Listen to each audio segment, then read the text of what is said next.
Your company just went live on a brand new ERP system. 6 months of implementation, thousands of dollars, and right away someone in accounting raises their hand and says, "Can we just change how this works?"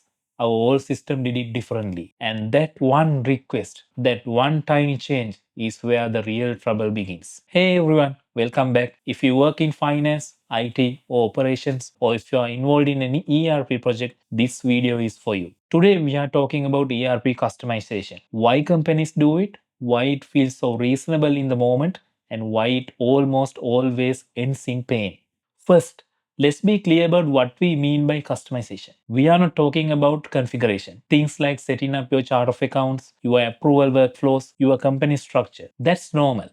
Every implementation does that. Customization is when you change the underlying code of the ERP, when you build something the vendor never built, when you make SAP or Oracle or Business Central do something it was designed to do by writing your own code on top of it, or worse, inside it. And look, I get it. When a consultant says the standard system doesn't support that, your first reaction is, but our business is different. We have a unique process. We have always done it this way.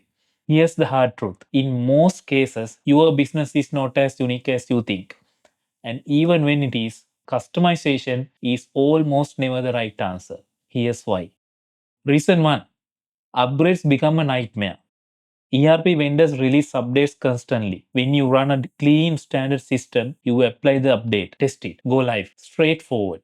But the moment you have custom code, every upgrade is a project. You have to retest every customization. Sometimes you have to rewrite them entirely.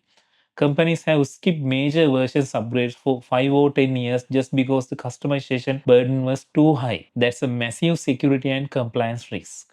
Reason 2. Cost. The initial build of a customization is actually the smallest expense. You then have to maintain it, document it, and fix it when it breaks. And it will break, usually at month-end close or during an audit. The total cost of ownership for a heavily customized ERP can be 2 to 3 times higher than a standard implementation. And that gap widens every year because the vendor keeps improving the standard product while your custom code gets more outdated. Reason 3. You lose the benefits of the ERP in the first place. Why did your company buy an ERP? To standardize operations, to benefit from thousands of hours of vendor spent optimizing how procurement, finance, and supply chain should work. When you customize heavily, you are saying we don't trust those best practices. We want to keep doing things our old way. That defeats the purpose entirely. Reason 4. Knowledge walks out of the door. Who built your customizations? Often a consulting team that's long gone, or one internal developer who eventually leaves. Suddenly, nobody knows how it works. Nobody wants to touch it. And it becomes what the industry calls a black box, something everyone is afraid to change. Reason 5. This one is subtle but important. Customization encourages more customizations. It starts with one request. Then another department wants their own thing. Then management wants a special report. Before you know it, you have dozens of customizations all interacting in unpredictable ways. This is called customization creep and it's incredibly hard to reverse. So, what should you do instead when someone says we need to customize this? The right question is not how do we build it, it's why do we need it? Because often the answer is one of three things. 1. The system already supports it and the team just hasn't been trained. 2. There's a configuration option that achieves the same outcome. 3.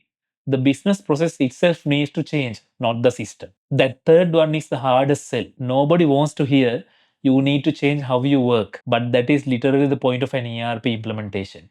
The system is not supposed to conform to your old broken process. You are supposed to adapt to a better process. That's where the value comes from. Now, to be fair, there are legitimate cases. A highly specific regulatory requirement the vendor hasn't addressed. A true competitive differentiator no standard software could replicate. In those narrow cases, customizations can be justified. But even then, keep it isolated, document it obsessively, and plan from day one how you will manage it through upgrades. The best ERP implementation I have seen have one thing in common: a culture of adopt, don't adapt. The team goes in with the mindset that the system is right until proven otherwise. And when something doesn't fit, the first instinct is to challenge the business requirement, not the software. If you are in the middle of an ERP project right now, push back on every customization request. Ask the hard questions. Because the decisions you make today, you will be living with for the next 10 to 15 years. If you found this useful, hit subscribe. I post regularly on ERP, finance transformation, and enterprise tech. See you in the next one.